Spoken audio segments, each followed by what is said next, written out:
So last week I asked if you should buy at A, B, or C. Almost nobody said that they would buy at C, which makes perfect sense. A lot of people, the majority of people said B, and then some people said A. Now, I think currently we're between A and B. That's where the current state of affairs is for freehold properties in the GTA, not including Halton. Now, A and B, theoretically, you're buying at the same price. The major difference in buying at A is that you're not competing with anybody, meaning you can get away with your conditions for financing, inspection, due diligence, versus if you're buying at B, you're now entering the market when everybody else is coming off the sideline and also entering the market, which means that you're going to have fewer conditions and due diligence. You're probably dealing with multiples and properties are selling over asking. So if we're in fact between A and B, I feel like we have a small window now before things start closing in. We know that we've had a 0.25% decrease. Most people are saying by the end of the year we'll be down by a total of 1%.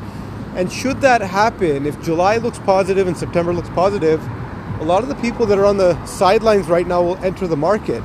And what's interesting with the data is that if you look at the 0.25% decrease, it's actually more expensive on a monthly basis to own a property today because prices have gone up. And if you've been following the weekly trends and data, we know that since the rate announcement, we saw a surge in the number of listings. It was a peak in terms of the last 12 months, whereas sales had dropped to February.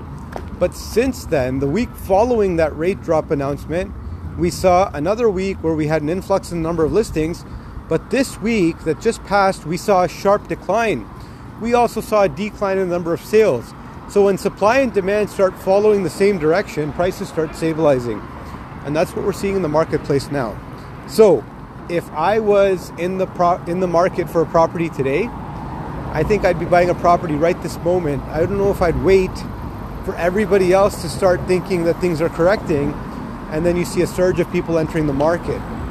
So if you're looking for a condo right now, you might have a deal. My extrapolated data suggests that we're in a seller's market on the freehold side of things. We're in a soft seller's market for the condo side of things, but the market is likely going to heat up. If we're at a bottom now, it's going to get real. Let me know what you think in the comments below.